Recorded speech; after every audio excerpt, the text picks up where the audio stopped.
Today's story is about what seems, at first glance, to be a perfectly normal house.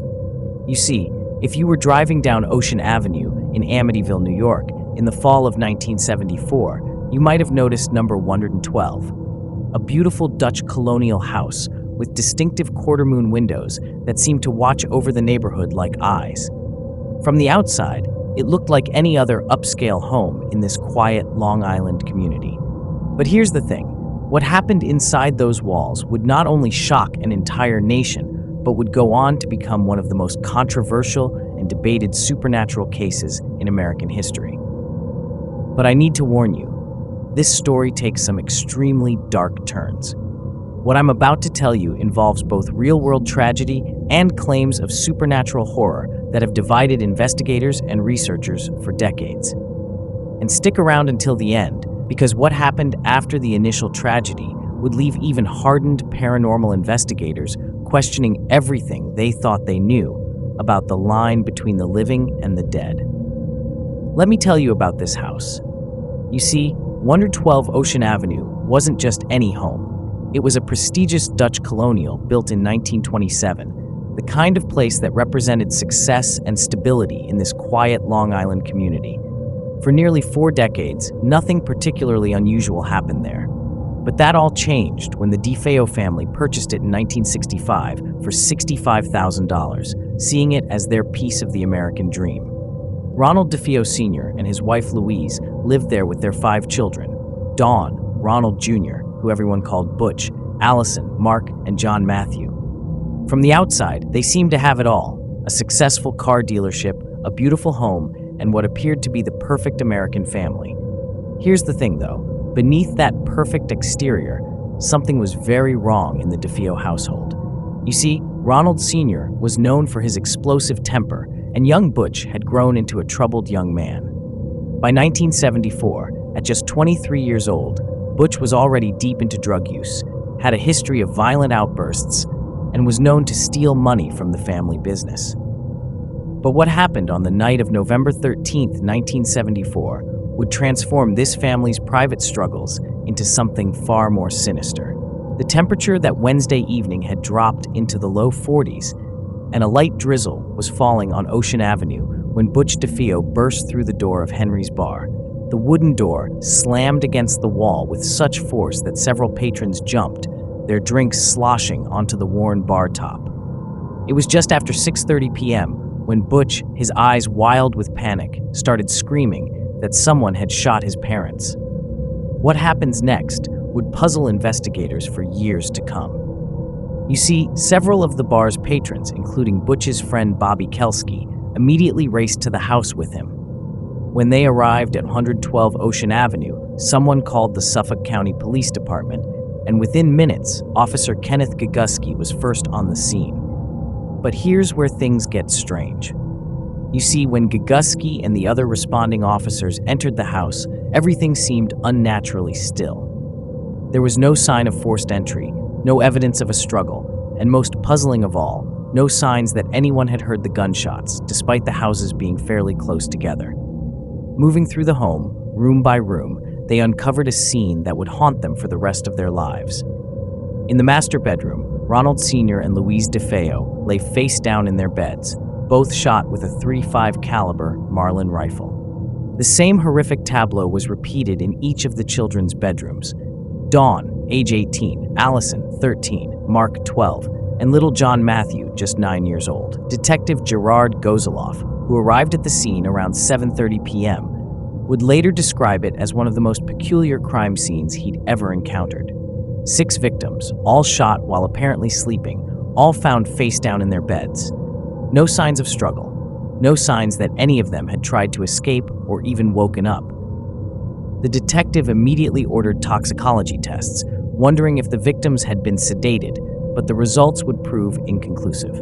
Initially, Butch DeFeo played the role of the grieving son perfectly. You see, when detectives from the Suffolk County Police Department first interviewed him at the scene, he appeared devastated.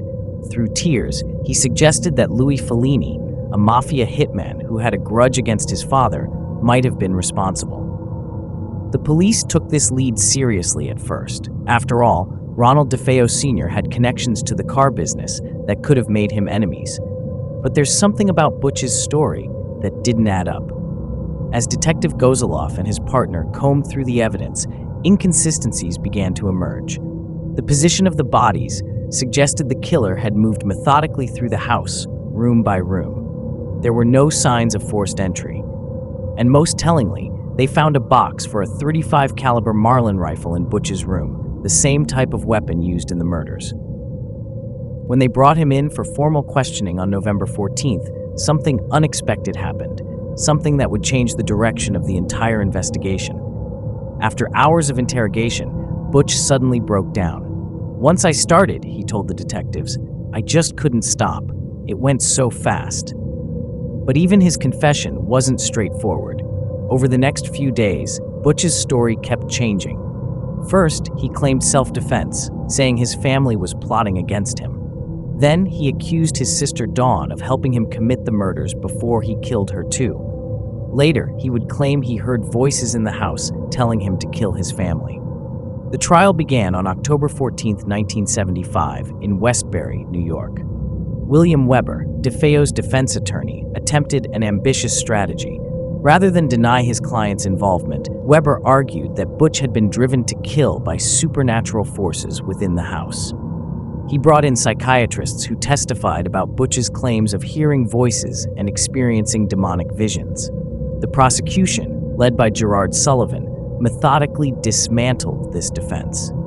They presented evidence showing that DeFeo had recently taken out a life insurance policy on his family.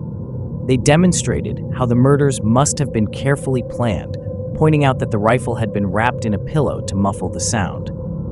Most damaging of all, they brought in witnesses who testified about Butch's long history of drug use and violent behavior. The jury wasn't convinced by Weber's supernatural defense. After just over 2 weeks of testimony, it took them little more than an hour to reach their verdict. On November 21, 1975, Ronald Butch DeFeo Jr. was convicted of 6 counts of second-degree murder and sentenced to 6 consecutive life terms. But here's where our story takes an unexpected turn. You see, while the trial was making headlines across Long Island, a young couple named George and Kathy Lutz were looking for a fresh start. And what happened when they moved into 112 Ocean Avenue would transform this tragic murder case into something far more controversial. Before we get into what happened when the Lutz family moved in, there's something important you need to know. You see, when George and Kathy Lutz first toured 112 Ocean Avenue in December 1975, the DeFeo murders were still front-page news on Long Island. The real estate agency, Mosby & Associates, had been struggling to sell the property. The listing price had already been reduced from $120,000 to $80,000, a dramatic discount for a 4,000-square-foot Dutch Colonial in this upscale neighborhood. The Lutzes seemed like ideal buyers. George was a successful land surveyor running his own business. Kathy was a former Sunday school teacher with 3 children from a previous marriage: Daniel, 9, Christopher, 7, and Melissa, 5. They were Catholic, financially stable, and looking for a bigger home for their blended family. When the real estate agent hesitantly disclosed the house's history, they weren't deterred. After all, they reasoned, the house itself hadn't committed those horrible crimes. Still, they took precautions. Being devout Catholics, they contacted Father Ralph Pecoraro, who would later be known as Father Ray, to bless the house before they moved in. But here's where things start to get strange. You see, something went terribly wrong during that blessing. While sprinkling holy water in the second-floor sewing room, Father Ray claimed he distinctly heard a deep voice command, "Get out!" He also reported feeling a physical slap, though he initially kept these experiences to himself, not wanting to frighten the family. The Lutzes moved in on December 18, 1975. They brought their own furniture, but kept a few pieces that had belonged to the DeFeos, including some upholstered chairs and a dining room set. Looking back, they would later wonder if keeping these items had been their first mistake. Almost immediately, strange things began happening. The first incident occurred when a moving van driver noticed an odd shadow figure in a second-floor window, in a room he knew was empty. Then came the flies. hundreds of them, appearing in the middle of winter in the sewing room, despite the freezing temperatures outside. As the days passed, the incidents escalated dramatically. Each night at 3:15 a.m., the estimated time of the DeFeo murders, they would wake to unexplained sounds. Sometimes it was like a marching band tuning up in the living room. Other times, they heard what sounded like a door slamming in the boathouse, even though they could see from their windows that the door wasn't moving. Their 5-year-old daughter, Missy, began talking about a new friend named Jody, a pig-like creature with glowing red eyes that she said could change shape and appeared at her window. At first, they dismissed this as childhood imagination, until George himself claimed to see 2 red eyes peering from the darkness outside. Black stains would appear and disappear on the bathroom fixtures. The ceramic tiles would ooze a strange green-black substance. Kathy reported feeling invisible hands touching her when no one was there.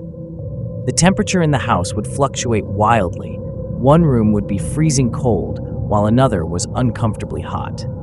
But perhaps most disturbing was what happened to George Lutz. His personality began to change dramatically. Besides waking up at 3:15 every morning, he became obsessed with the fireplace, spending hours staring into it. He stopped going to work. His appearance started to change. Kathy claimed he began to look more and more like Butch DeFeo, right down to his beard growing in the same distinctive pattern. He would wake up with unexplained bruises and scratches. The family's behavior became so erratic that friends and relatives began to worry. George and Kathy's marriage, which had been strong, became strained. The children's academic performance suffered. They began arguing constantly, and their physical health declined. They lost weight, developed unexplained marks on their bodies, and suffered from chronic fatigue. On January 14, 1976, just 28 days after moving in, the Lutz family fled the house in terror, leaving behind most of their possessions. They took refuge at Kathy's mother's house in nearby Deer Park. Their story might have ended there, just another family moving out of a house they found uncomfortable. But here's the thing. What happened next would transform their private nightmare into a national sensation, spark decades of debate, and forever change how we think about the relationship between tragic events and their aftermath. Now, this is where our story takes perhaps its strangest turn yet. You see, shortly after fleeing the house, the Lutzes contacted William Weber, Ronald DeFeo's defense attorney. Their initial intention, they claimed, was to understand if anything in their experiences might help explain the DeFeo murders. But what emerged from these meetings would spark a decades-long debate about truth, profit, and the nature of supernatural claims. In February 1976, Ed and Lorraine Warren, already well-known paranormal investigators, arrived to examine the house. You see, by this point, local media had gotten wind of the story. Newsday, Long Island's major newspaper, had run several articles about the family who fled their home in terror, and the Warrens wanted to investigate before the property was disturbed. They brought in a complete research team, photographers, reporters, psychics, and even a professional skeptic. What they claimed to find would become the subject of heated debate for decades.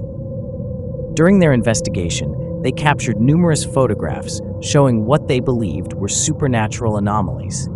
The most famous was the image of what appeared to be a young boy peering out from one of the second-floor bedrooms, a photo that would later be dubbed the Ghost Boy of Amityville. But here's the thing. When photography experts later examined the image, they couldn't agree on whether it showed a genuine apparition or was simply a trick of light and shadow.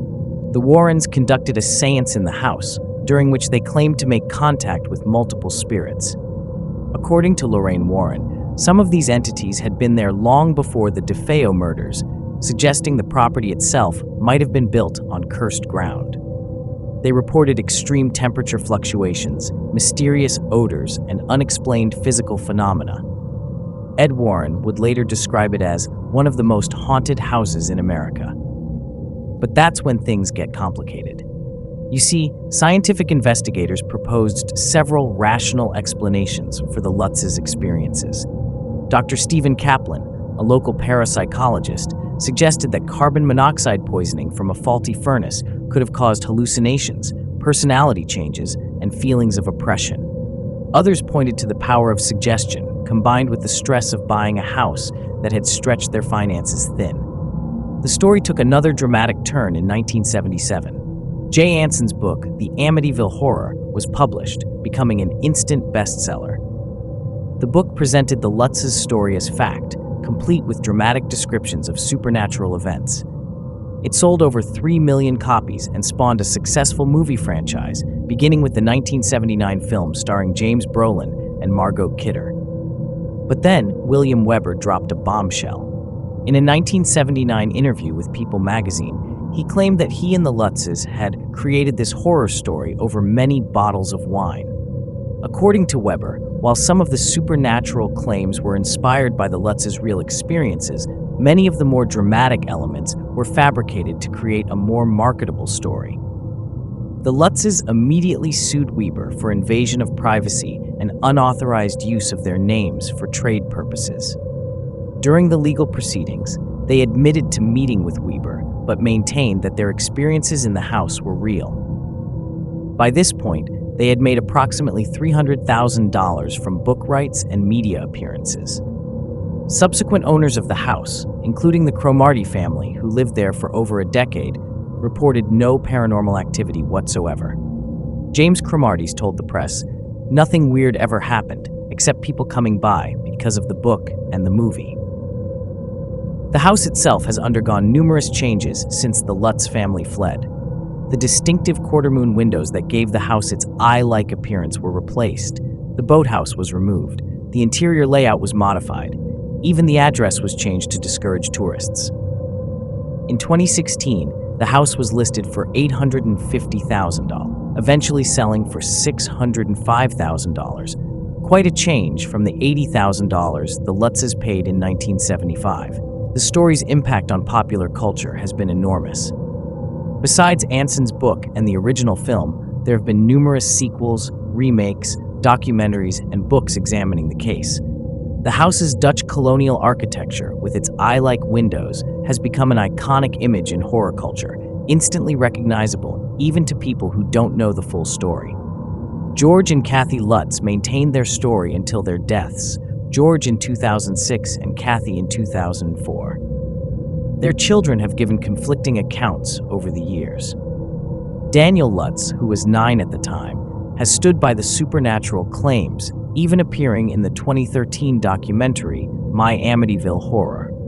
His siblings have suggested that while something unusual did happen in the house, it wasn't quite what was portrayed in the book and movies.